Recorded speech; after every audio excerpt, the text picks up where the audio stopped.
So you want to build $1 million startup? Fantastic. Let me show you exactly how to do it. Step 1, raise a ridiculous amount of money. Step 2, burn through it like you're trying to break a world record.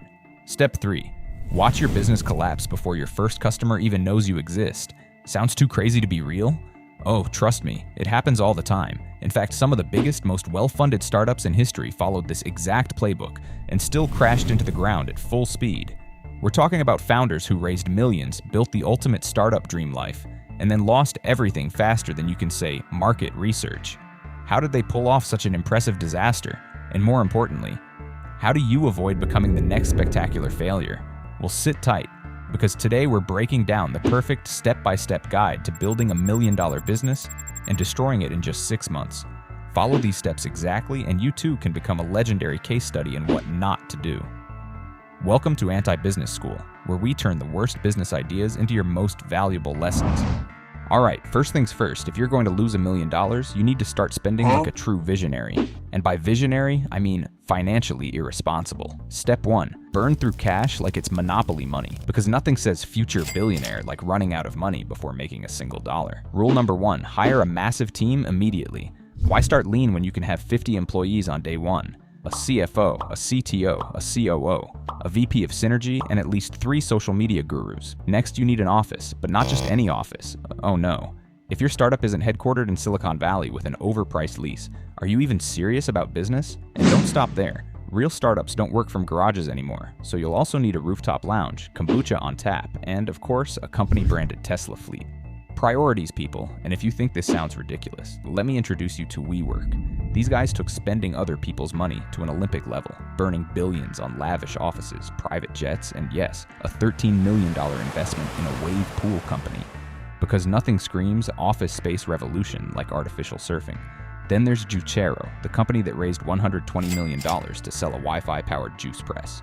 That squeezed pre-packaged juice bags, which could be squeezed by hand. Spoiler alert.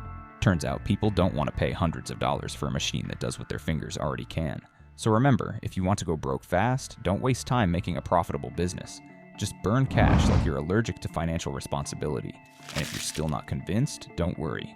Step 2 is even better, and this ride is about to get even worse. Alright, it's time for step 2. Ignore market research entirely, because who needs data when you have vibes? Forget customer surveys. Forget product testing. If you think it's a great idea, that's all the validation you need. Rule number 1. If your parents love it, it's obviously going to be $1 billion business. Boom. Market validation. Time to raise funding. Rule number 2. Make sure your business projections are based on 100% raw imagination. Just throw some numbers together, slap a hockey stick growth chart on it, and watch investors fight to give you money. Warning. At no point should you actually talk to potential customers. That's for losers who don't believe in their own genius. And now, for the ultimate level of market ignorance, we look at Quibi. This startup raised a casual $1.75 billion, yes, billion, to create an app for 10-minute videos that you had to pay for in an era where YouTube and TikTok already existed, for free. Even better, Quibi refused to let people screenshot or share clips of their videos.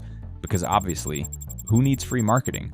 Turns out when your business model is built on ignoring what people actually want, shockingly, they don't give you money. Who knew?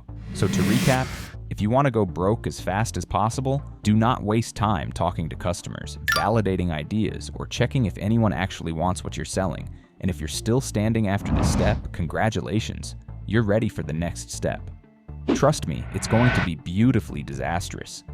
Alright, we've torched our cash, ignored market research, and somehow, miraculously, we're still in business. But don't worry, that won't last long. Because now it's time for step 3. Price your product so badly that you never make a single dollar of profit. Just follow these 3 golden rules. Rule number 1, offer insane deals that make no sense. If you want to guarantee financial ruin, make your product so cheap that customers love it and you lose money on every sale. That's exactly what MoviePass did. See, back in 2017, MoviePass had a bold idea. What if we let people watch unlimited movies for just $10 a month? Sounds amazing, right? Who wouldn't want that? For context, the average movie ticket costs $15 at the time. So if a customer watched just 1 movie per month, MoviePass was already losing money. But hey, they had a vision. The plan was to grow insanely fast and then make money through, something.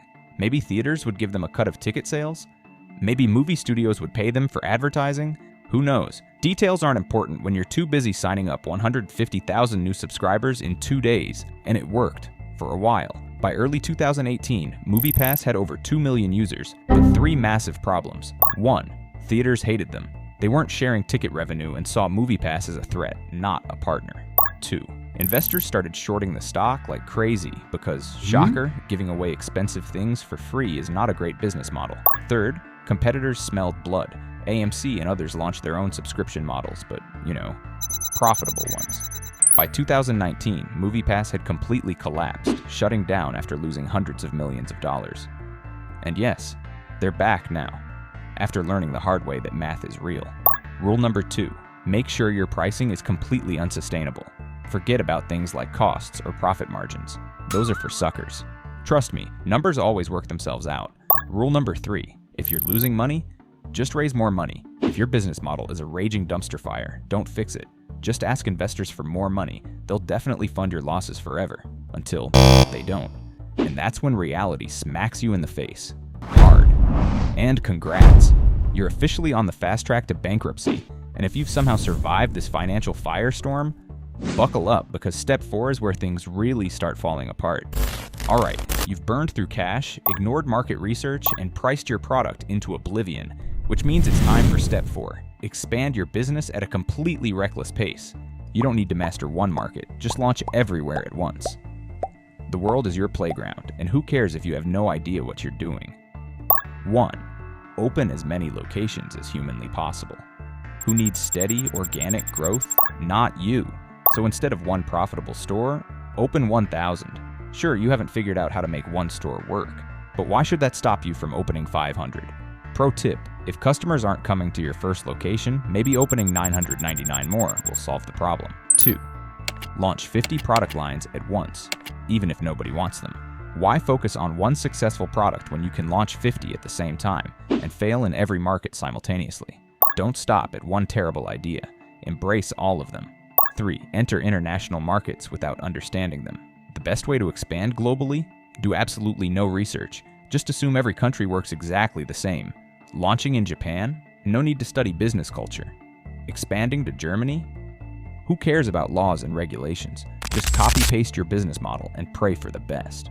4. Spend millions on marketing before you have a working business. Forget improving your product. Just throw money at advertising. If nobody wants it, you clearly just need a bigger billboard. Don't worry about logistics, supply chain, or customer support. Just keep spending. And this, my friends, is exactly what Pets.com did.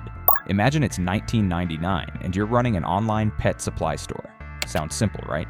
Instead of focusing on one city, testing logistics, and then growing sustainably, they spent $11 million on a Super Bowl ad starring a talking sock puppet. Meanwhile, their actual business model was crumbling faster than a dog biscuit. A 50-pound bag of dog food costs $20. Shipping that bag? $30. What did Pets.com charge customers? $20. You don't need an MBA to see the problem here. Within a year, Pets.com had lost $300 million, shut down every warehouse, and became one of the biggest flops of the dot-com bubble. But hey, at least their sock puppet got famous, right? So what's the lesson? Expanding too fast without a solid foundation is a guaranteed disaster. If you really want to destroy your business at lightning speed, make sure to run into these classic expansion disasters. And now, the grand finale. Total meltdown. Here's how it plays out. First, investors realize the entire business is built on vibes, not profits. Second, employees panic and start jumping ship faster than the Titanic. Third, customers finally realize they've been scammed. And finally, the CEO issues a cringeworthy apology video and mysteriously disappears. There you have it. Congratulations. You've successfully turned $1 million business into a flaming pile of failure. But hey, at least you made history. If you fail loudly enough, people will still think you're a genius. So take these lessons, do the exact opposite, and maybe, just maybe, you won't end up as the next business disaster. Thanks for attending today's lesson at the Anti-Business School. Like, comment, and subscribe so you don't end up starring in the next case study of what not to do.